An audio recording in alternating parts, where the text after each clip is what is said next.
on the mission. A mission. Today is the day. Start your ignition. Let's take it away. All the way to the top. We gotta rise. Gotta rise. Gotta rise. We gotta rise. Gotta rise. Gotta rise.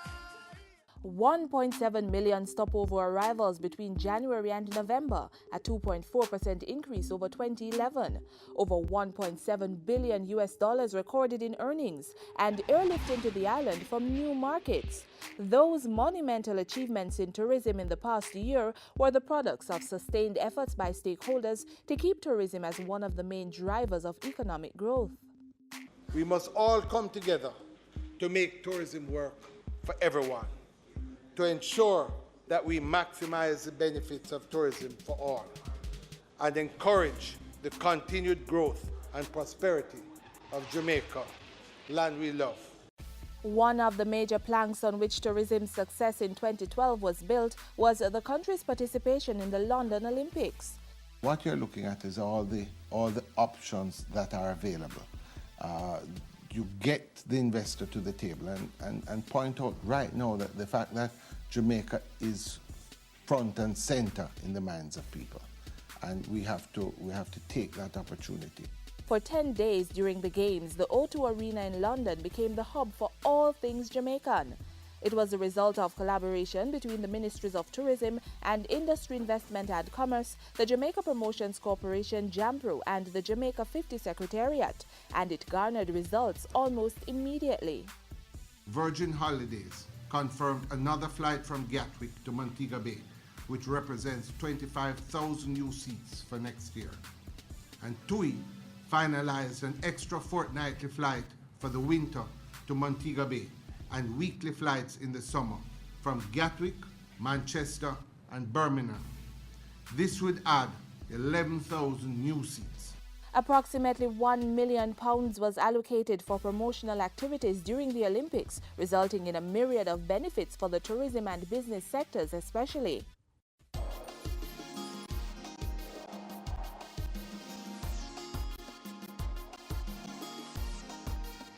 That achievement, just 2 weeks into the winter tourist season, was another result of rigorous marketing efforts to the tune of approximately $8 million in various areas.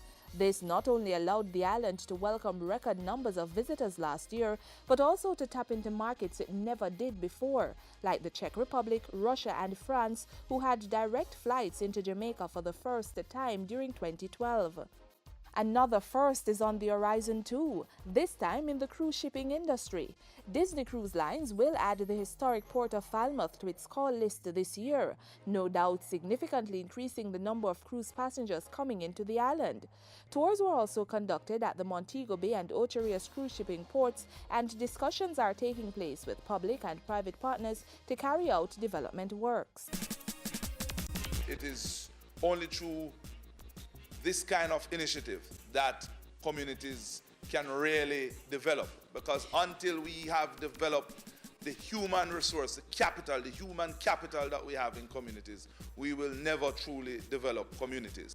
Minister Buchanan was speaking in June at the signing ceremony for a community-based tourism strengthening and promotional project, just one of the many tangible efforts to develop the tourism product and the people.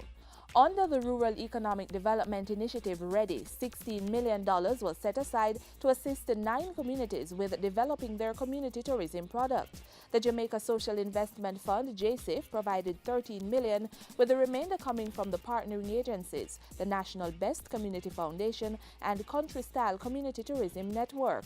Offerings will include the training of facilitators under the Team Jamaica initiative, the development of promotional material for the products, and community beautification. Nearing the end of the year, 2 other initiatives were revealed which are intended to further strengthen community tourism and those linked to the industry. The draft community-based tourism policy was completed and is expected to be tabled in Parliament in early 2013 following further consultation. One of the things that I want to be certain of with a policy that deals with community base is that it is user-friendly. I want to ensure that when we put out some of these policies, that the practical application of it is certain. Dr. McNeil also announced that in 2013, a unit would be set up within the Tourism Ministry aimed at providing greater support to the sectors linked to it, like manufacturing and agriculture. That's aimed at capitalizing on the number of visitors Jamaica welcomes annually and increasing the benefits to the economy. There are two ways of doing that. One, by increasing the amount that they spend, and two, to ensure that the things that they spend, that we retain those funds in Jamaica.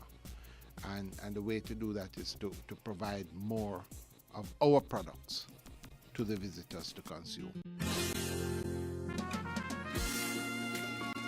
Another critical product that was targeted for development last year was entertainment. A Minister of State was placed in the ministry and given specific responsibility to advance that sector. With the capacity to provide jobs with relatively lower levels of investment, it is imperative, a major priority of utmost importance, that entertainment be in the front seat of the Jeep. We must ensure that entertainment industry becomes more productive as we seek to foster progress. In the first half of 2012, Minister Crawford facilitated consultation with members of the industry, leading to the re-establishment of the Entertainment Advisory Board. That's charged with guiding policies and programs to develop the entertainment sector.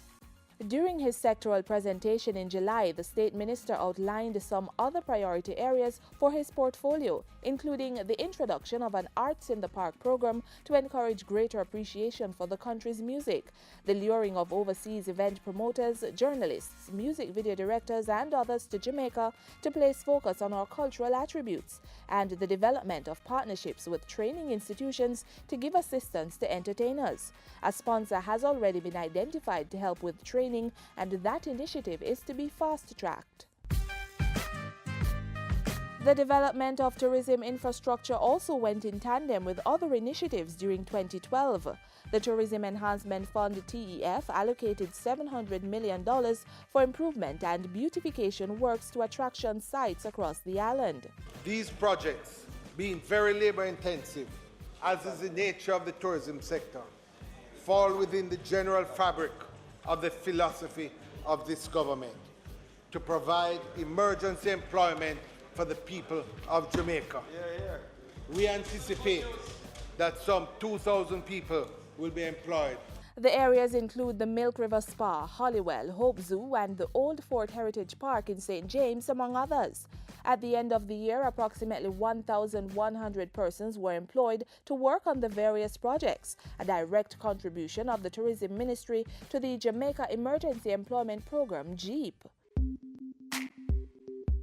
Whether it's strategic marketing, devising strategies to develop the product, or using tourism to develop communities, it was on the agenda for the ministry in 2012. Advancing tourism, developing Jamaica, land we love. Our vision of the tourism sector is to create a partnership between community, industry, and government as we look beyond our 50 years of independence. The foundations have been laid, and we are making solid headway in accomplishing our collective goal of making this sector the true driver of economic development for a fair nation. I'm on a mission. A mission. Today is the day. Start your ignition. Let's take it away. We gotta